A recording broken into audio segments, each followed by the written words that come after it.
Our guest for today's episode is Akhil. Akhil is currently working as a designer at Drumworks. Over the last 1 year alone, he has built and launched three different side projects, and all three of them got a significant amount of engagement on Twitter and other social media. We talk a bit about product hunt, the build community, and what future holds for all his side projects. Stay around till the end of the episode because Akhil has a lot of value to give in every single minute of the episode, and you don't want to miss it. I'm your host, Kaushik Mali, and you're listening to Product. Hey Akhil, welcome to Product Stories. I'm so happy to have you here, man. I'm so glad you immediately came on the show as soon as I sent you a Twitter DM. So happy to have you here. Why don't you go ahead and introduce yourself to guests? Yeah, We have like a brilliant story of yours to tell. got it. I mean, of course, man. Like I've been following you from like such a long time, and I knew product stories as well, right? Like the way you started your side project. So I'll give me a quick brief, right? So uh, I'm Akhil, and I'm based out of Andhra, and I used to work at this edutech company called My Captain. Like it's a small startup, like normal to mid range of startup, right? And I've worked there from past like 1.5 year so far. I started as you know a junior designer and ended up leading a small team of my own, and leading a couple of projects, etc. And currently I'm on a break to figure things out on how to go ahead, etc. Yeah, that's a small brief. And by the way, I've like just like any other designer these days, I'm from a CS degree background, ended up being a designer. Yeah, Okay. Yeah, I'm from engineering background too. It's just that exactly. I did electronics engineering sadly instead of Yeah, CS. like I did computer science, but apparently it's no use, right? Yeah, True, true. Great, man. So let's get to the actual topics for exactly. the reason which I actually invited you on the show, right? Which is all the amazing side projects which you have been working on recently, and it can be like the ad sets one which you worked on, Yeah, and the buy me a cryptography one, and also another side project for newsletters. So I would letter love to one. know, yeah, I would love to know everything about all these three side projects. How you started with the idea, Hmm. what happened, how did you go about it? Would love to know the entire story. Yeah, I mean that's a really interesting story, to be honest. So, while I always have this thing, right? Uh, I always wanted to have a product, like not really a physical product, but I always wanted to have a small digital product of my own, like a small side project, right? I have this thought in my mind. I've like long ever since I was in college, but whenever I get an idea, I always used to struggle in order to actually build it, right? I'm good at ideating things and figuring out what to do, etc.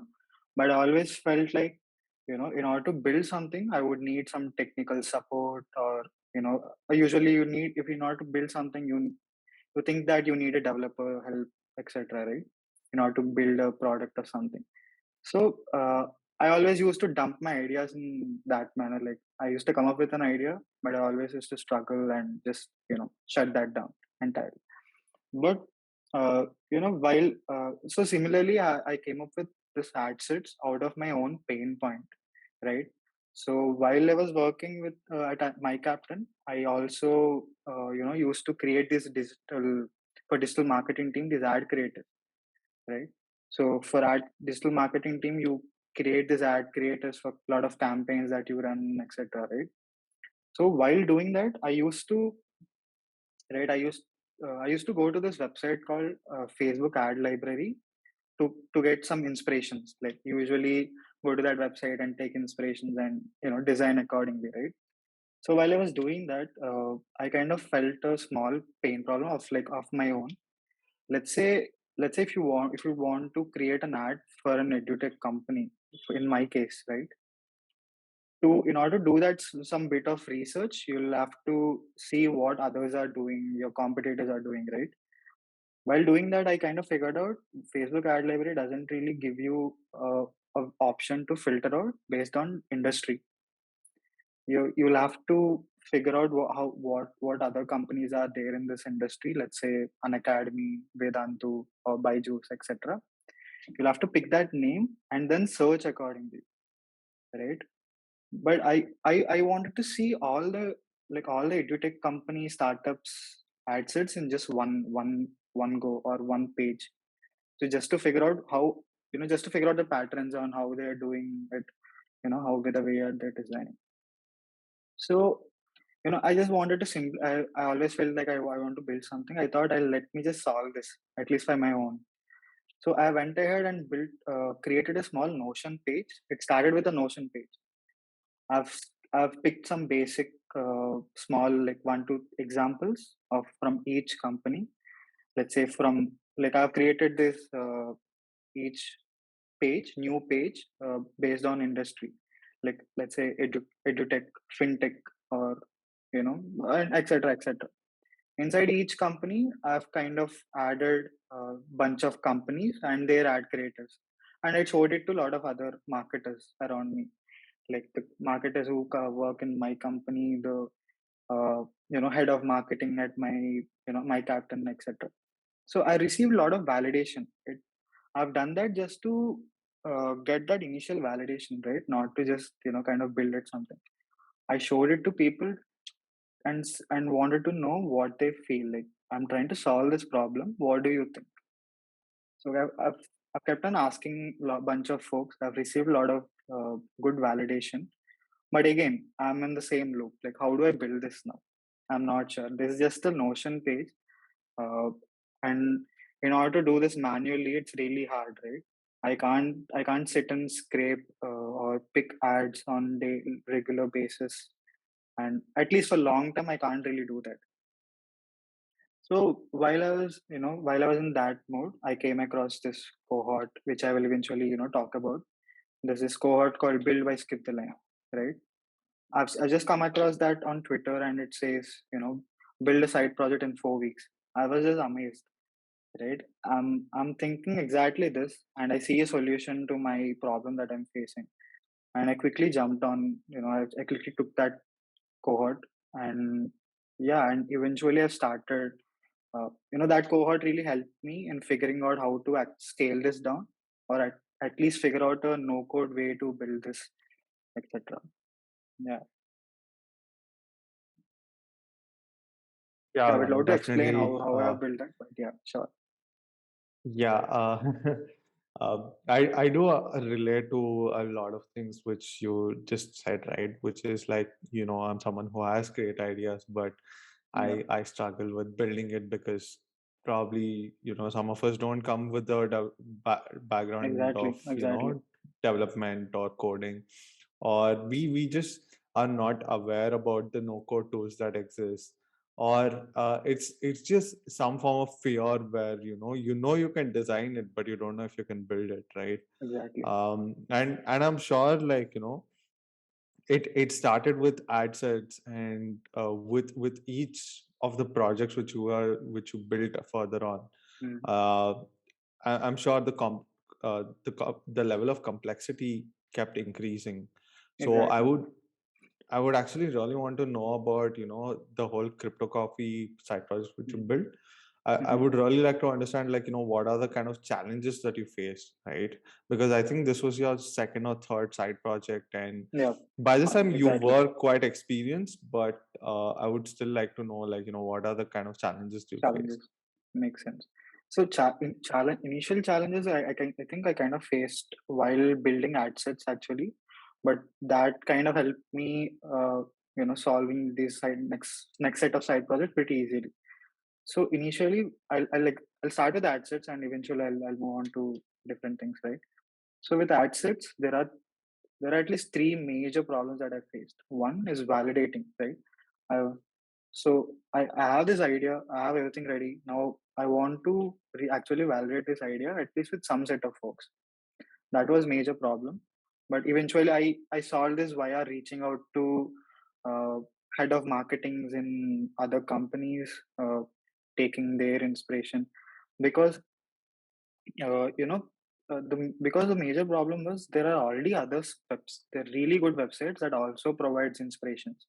There are some huge and much better websites, right? And why do people need to actually visit ad sets, to be honest, right? That was the question that I really wanted to get, clarity. And while speaking to a lot of marketers or side project folks, they kind of suggested me this can be a, you're not building your next Facebook or next right, next big startup. You're just building a small, and it's a side project. So I eventually scaled down my entire idea, and I picked a proxy, right? So the way I scraped ad sets is all the ads that you see on the web page. They are basically ads that have run at least like 2 to 3 months, right? So it kind of gives you a feeling that it's kind of work. These ads are working for that particular marketer, and they are still running their ads. So the next challenge would be scraping. Like, how do I act? So now I know where to get this entire data from, but how do I scrape it? Initially, I've done that manually. I've, and that's a very big mistake, right? I've manually picked each ad creative and their URL, everything manually for 100 ads to start with, and I showed it to people inside the build community, and they were like, uh, 100 is a good number, but it's not really enough. You would need somewhere around 1000 or at least 500 above in order to actually make it public. Like, imagine, like, you open my website and you scroll what, three times, and the entire website is finished. You don't see much value in that, right? You would want to people make scroll a lot. So then I struggled in, like, how do I figure out an automation, how to scrape this. So then I slowly researched on how I can scrape this entire data, and put it in, how to scrape this in bulk. Now I want to increase my database from 100 to at least 500 plus. Then my challenge was to figure out that. I eventually did that. And and another challenge is how to actually ship this, right? That was one more problem, which eventually, the community helped me, etc. Now, coming to Letter Hunt and Buy Me Crypto Coffee, uh, with Buy Me a Crypto Coffee, it's not really a no code thing that I've built. The landing page was on no code, but the platform really does need a code thing, right? It's a widget that we are planning. We are actually replicating Buy Me a Coffee, but the crypto version of it. So that's a code project. But the way I've dealt with ad sets really kind of helped me on how to deal with side projects in general in a better way. Yeah, in terms of scaling the idea down or figuring out, uh, just like scraping, right? I've done double work in terms of scraping.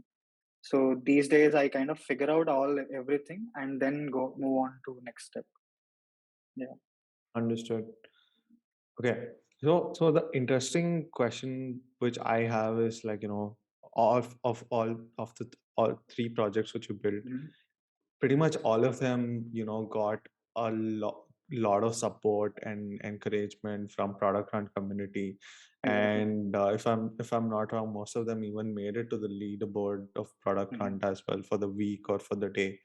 Exactly. So that is something I want to talk to you about as well. How do you take a project from the starting point to getting it hunted, promoting it, ensuring you get enough votes, and you're in the top 10 at least in the product hunt of the day, right?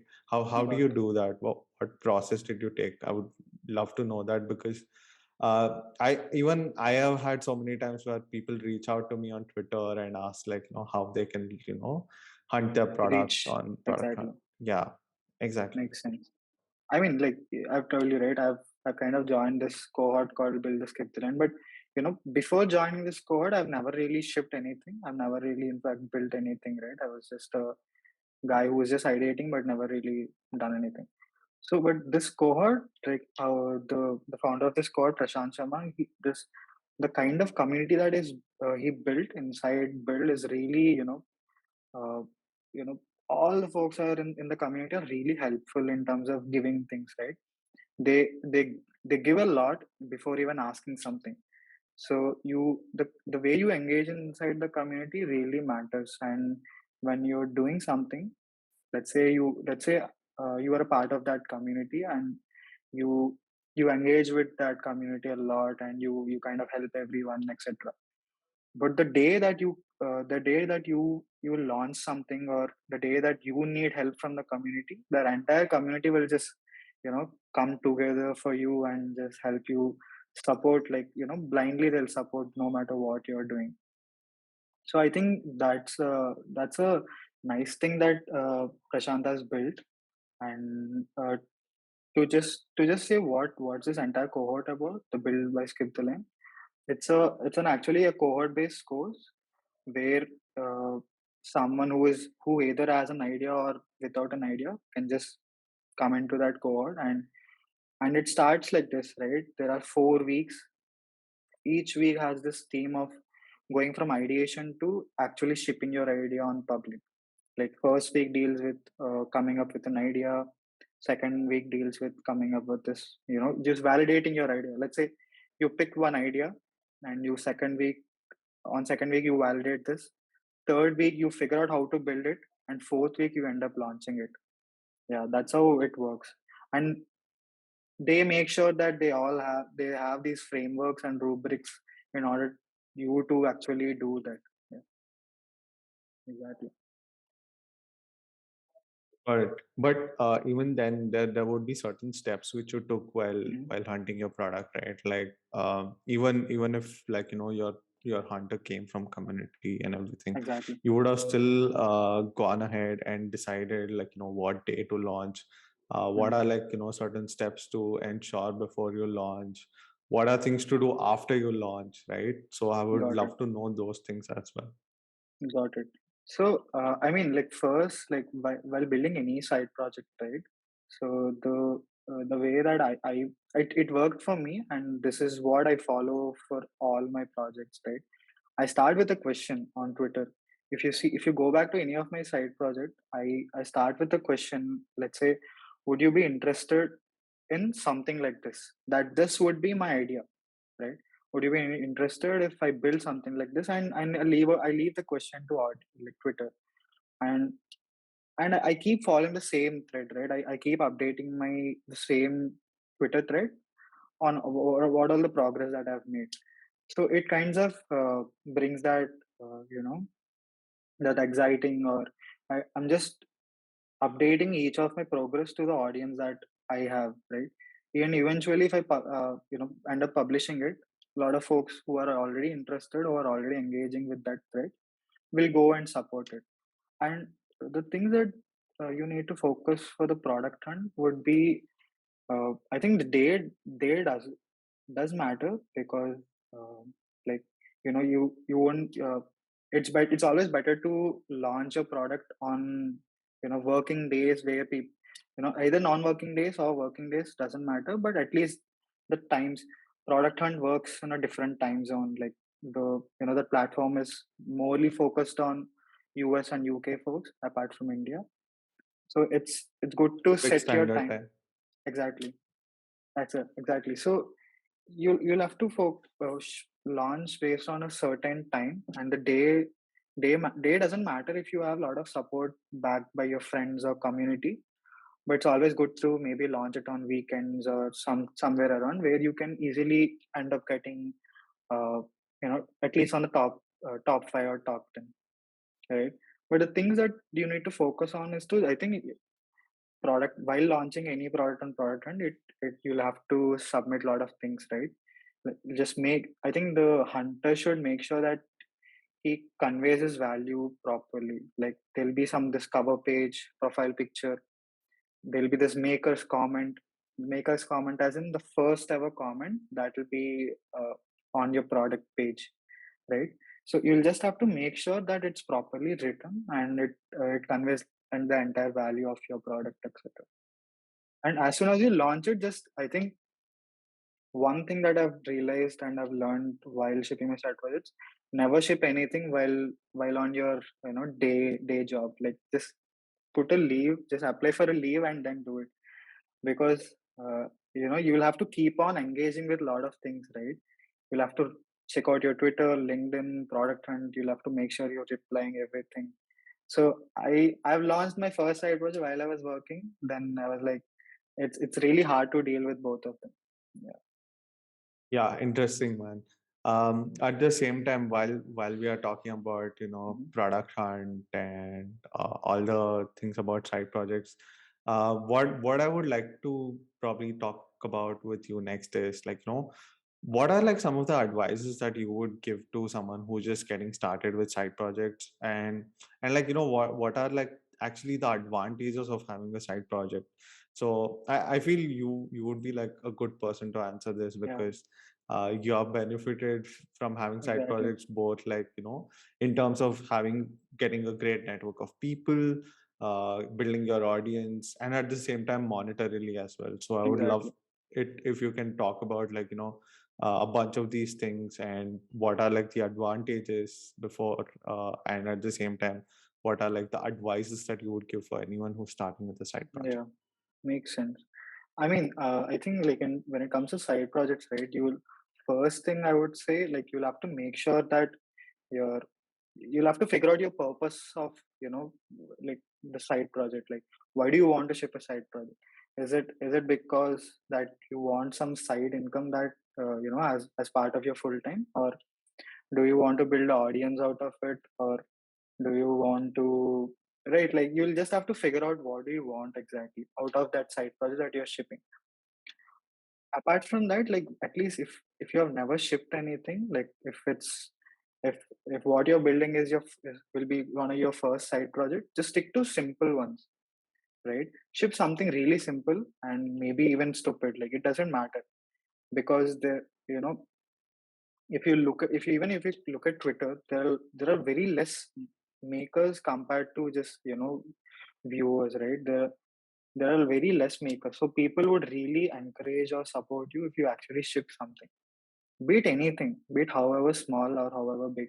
People, when even in build cohort, right? So whenever someone new joins, they always think that side project is something like next Facebook or next big startup.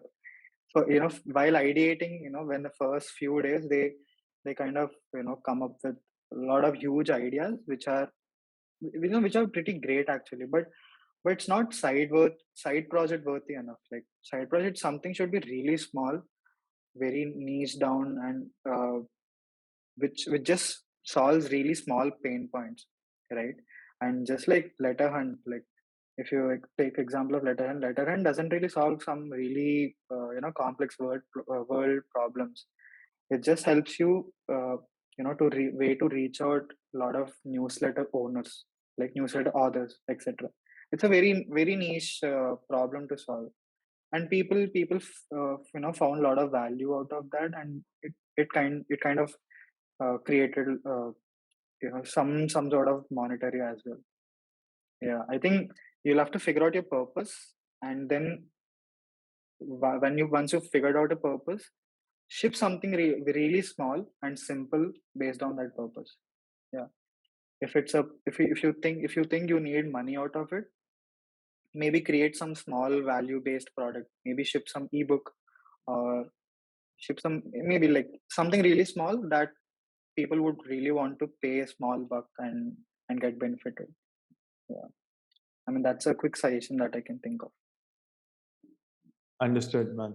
So one thing which comes to my mind is right Mhm. that before being a maker or creator of side projects, you have been a designer, right? And Exactly. how did being a designer help you in the whole process of these side projects? And how could it how and what are some of the things which other designers can also take like Mhm. as an advantage of being a designer to create more side projects? Got it. So, I mean, like being a designer, it really helped me in a couple of things. Apart from, like I think you'll have to stick to no code. To be honest, like there is no way that you can uh, go to tech unless you are from a both tech and design background, right? But people would feel if you are using no code, you can't really design, great things, or let's say you can't really replicate your Figma designs using no code, right? It's unless it's a web flow.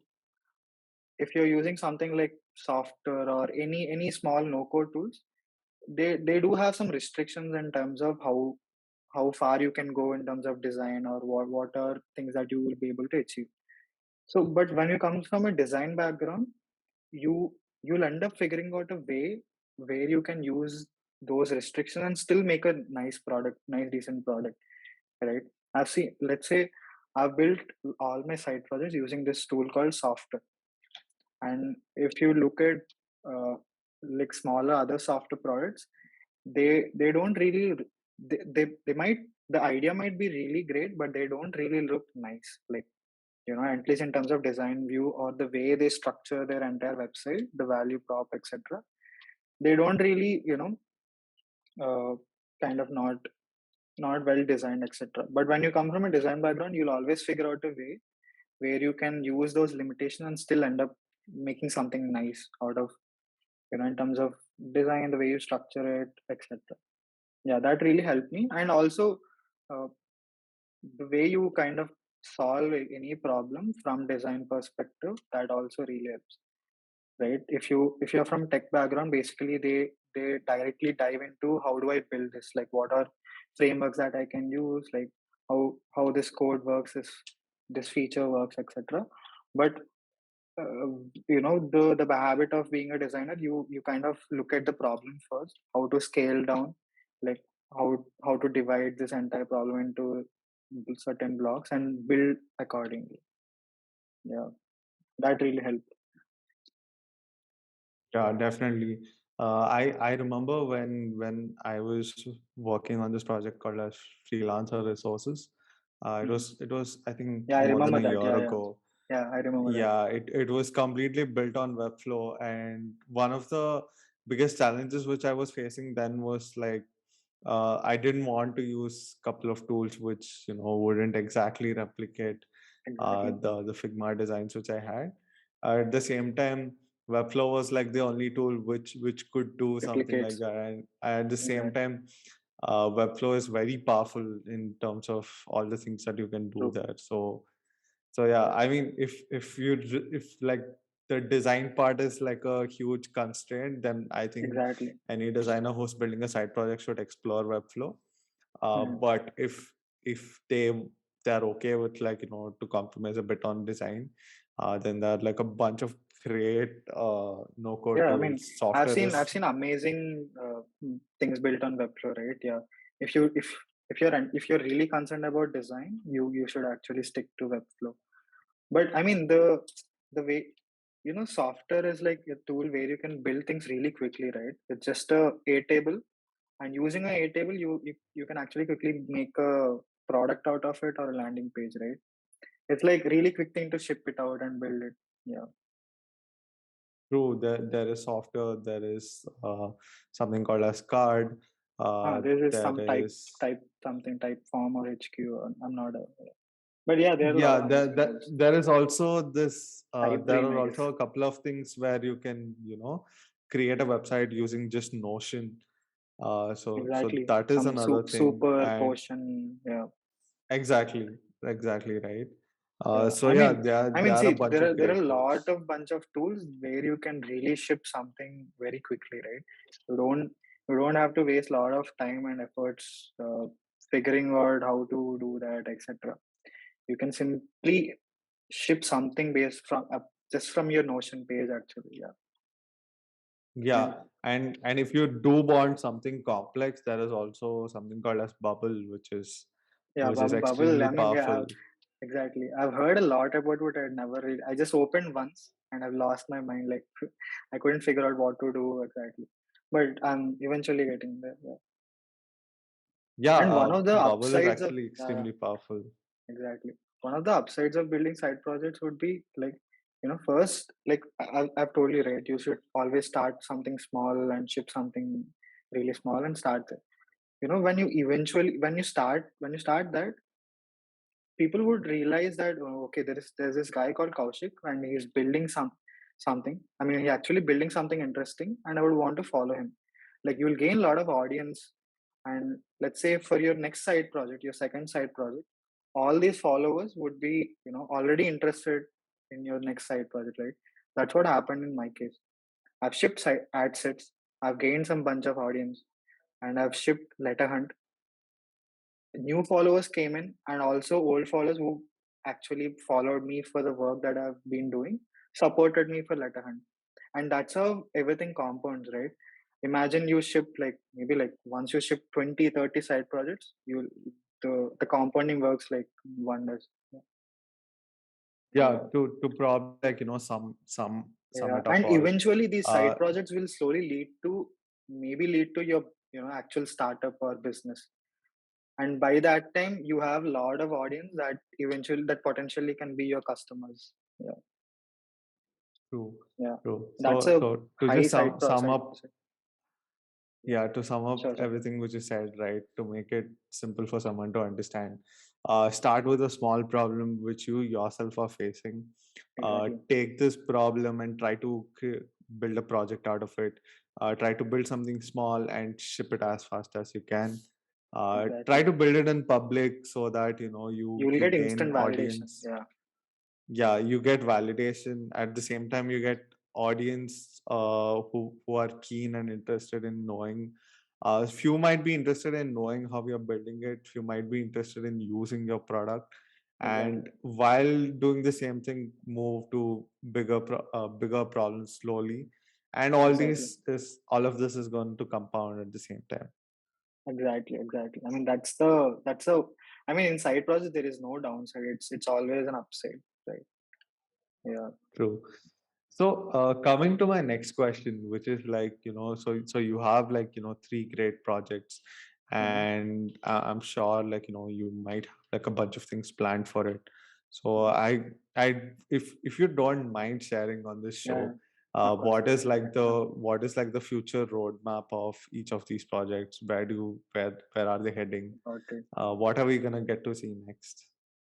Got it. I mean, for in terms of ad sets, I'm not really actively working on like on day-to-day basis.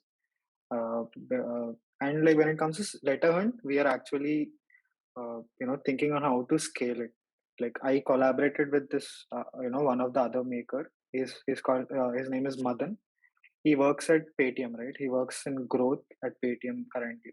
So along with him, I'm just he has a lot of experience in growth and stuff. I'm just just starting out, right? So along with him, we are kind of ideating on how to scale this letter hunt. Like product hunt and Twitter, everything will last for at least just few days, right?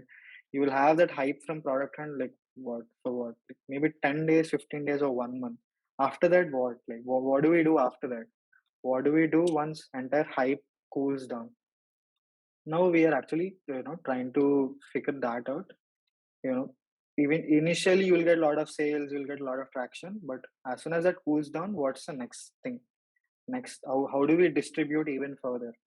Right? That's the thing that we are working on for letter hunt. And for crypto coffee, right now we crypto coffee like we kind of shipped it with a Twitter login, basically Web2 login, right? Just to validate the idea, right? So we kind of lot of get traction. Now we are actually trying to make it into a Web3 product, right? Instead of Twitter login, it will be MetaMask login, and you can transfer directly from wallet to wallet, etc. Yeah, we are actually working on that right now, and we hopefully will soon ship that as well. Yeah, because That's when you interesting, show man. this to crypto native folks, they'll be like, there's this Twitter login. Oh, how can you call this a crypto project, etc. Right? They'll just back off immediately. But we wanted to do Yeah, we intentionally done that just for the validation. understood. Yeah, I'm sure like a lot of people will want to use the non-custodial wallets Exactly. to like log in. I mean, true. Like almost every single crypto product which I've come across have like one of these logins, MetaMask or Coinbase Exactly. wallet or Exactly. Trust wallet or something. Yeah. So yeah, that's definitely like a great addition that you will be adding. Mm-hmm. Something which I was just curious, Mm-hmm. when you were building this whole project is um like in buy me a coffee, your the token which you give to a creator or whoever you're sending it to is usually like a small price, right? Money, yeah, Because I mean, yeah, the token amount is pretty gratitude, small yeah, because small, you don't incur like a lot of transaction fee or anything. But exactly. when it comes to crypto, it suddenly Gas. flips because yeah, be it gas fee or be it any form of network fee, right? Mm, It suddenly flips because the network fee makes complete sense when the uh, transaction amount is high, but when the exactly. transaction amount is low, Mm. it does not I mean, really yeah, start yeah. to Like make a lot. we thought about it, like, but we can't really do anything, right? That's a problem for bigger folks to solve. Hopefully, with Ethereum 2.0, maybe that thing will solve. But yeah, as I said, that's right now we can't really do anything about it. Maybe we can. Right now, we are going ahead with only Ethereum. Like when we shift it to Mhm. entire Web3, like just MetaMask login.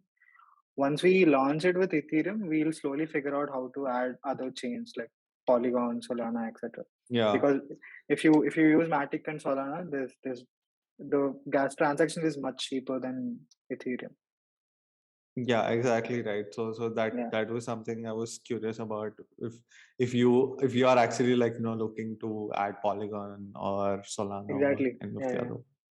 yeah. We are trying with Great, that. Yeah. great. Cool. So again, furthermore, talking about your projects, um, not sure if you if you would like to answer this, but Uh-huh. if there are like some of your upcoming projects which are going to Mhm. happen soon, Uh, would love to know like a tiny bit snippet about it, or what you have in store for the future. Got it. Yeah, I mean, as of now, I'm not actively working on any new projects. Right now, I'm in a stage where I have a bunch of projects, and how do I scale it? Like, see, leave ad sets. I'm not actively working on, as I said. But if you consider Letter Hunt and Buy Me a Crypto Coffee, Letter Hunt, we have like a lot of users. I mean, it's a like we made it initially. We made it a monthly recurring product, but we saw that a lot of folks are not willing to pay a monthly subscription for a product like this. So that's the perk of building in public, right? We straight away we got that validation quickly, and quickly we immediately changed it in from monthly to one time pay, and we started looking, we started seeing a lot of users in that way. Now we I'm not sure, we want to figure out a way where we can actually make this into a monthly subscription model like a SaaS. If not, how do we distribute even further? That's the only thing that I'm working on right now. And by me cryptography, like obviously we're working on how do we make it into Web3. Like this is like a small, it's not like a full-time project. Like we wanted to build this in order to get started with crypto space, right? Like building side projects, like one of the main upside is you get to network with a lot of folks just like that, right? Instead of instead of cold DMing someone, you show them that you have done something literally in that field. You have put in efforts, and if you reach out in that way, the response would be much. The response rate would be much higher. Yeah, and we want to do that. We wanted to build this in order to engage with a lot of crypto communities and uh, jump on to bigger crypto projects. Yeah. Yeah, I mean, right now, no new Understood. side projects. Yeah, I'm just kind of working on the current ones.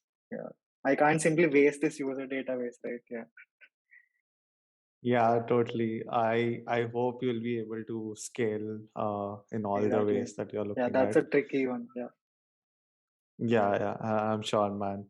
But anyways, we have actually reached like the end of the episode, and usually like I end my episodes with asking a bunch of rapid fire questions. So whenever you're ready, yeah, we yeah, can start. yeah. Let's do this. Yeah, Okay, great. So yeah, one industry where you'll probably see yourself working probably for the next 5 years easily. I'm actually thinking about shifting towards Web3 full time. Like I would really be interested in working in Web3 space because the kind of uh, it's really interesting, and I'm very curious on how we solve problems like that, because it's not really you know native, right? The way you onboard people into Web 2 and the way you interact with Web 2 and Web 3 is completely different, and I would love True, to true. join that and solve something. Yeah. Okay. This the next question might be a little redundant because I uh, already kind of asked you, like, what are your upcoming projects, but how many projects do you think you might launch in the year of 2022? 2022, not sure. I mean, so like I've reached at this point where I would don't want to ship a lot of side projects, but I've shipped something, right? But I Grow want them. to ship some. Yeah, I want to grow them and actually figure out one single side project that can potentially be a nice, maybe a nice good business or something like that. Yeah. Great. So next question. If given a chance, this can be like literally anyone, a person you would enjoy working with. Enjoy working as a teammate or like. It can be anything. It can be like, as a coworker or on a side project or anything, or just a gig. Yeah, I think any community member from Build, I would be really interested to work with. Yeah, there's some lovely bunch of folks in that community, and I'd be happy to work with anyone from that community. Yeah. Okay, great. So we are actually reached our last question. So, um, yeah, your favorite indie hacker or maker or creator, whatever you like to call them. Tricky one. I would say, like, I mean, not a not a maker. I would really get inspired by Prashant, like the founder of Build, right? The way he kind of he actually he started with small side projects, but he potentially he kind of reached a stage where his side projects can could be a startup or something like that. So I really get inspired by Prashant and the Abhinav as well, Abhinav Chikara, 10K designers. So when he started side projects, and those side projects became a entire startup eventually. So even they are makers, and I'd really get inspired a lot by them. Yeah. Great, man. So it's been Yeah, a wonderful episode. Thank exactly. you so much for accepting the invite and joining me on No, on a I'll Saturday yeah. afternoon. I mean, I Yeah. really enjoyed the entire conversation. Yeah. Yeah, it was wonderful talking to you and having you on the show. Super happy. Thank you so much again for Yeah. joining me. Yeah. Sure, man. Sure. Anytime. Like, I'll be happy to answer anything for your audience in terms of side projects or anything in general when it comes to side project. Yeah. Thank you so much for tuning in. Make sure you like, share, and subscribe to Product Stories for more such episodes.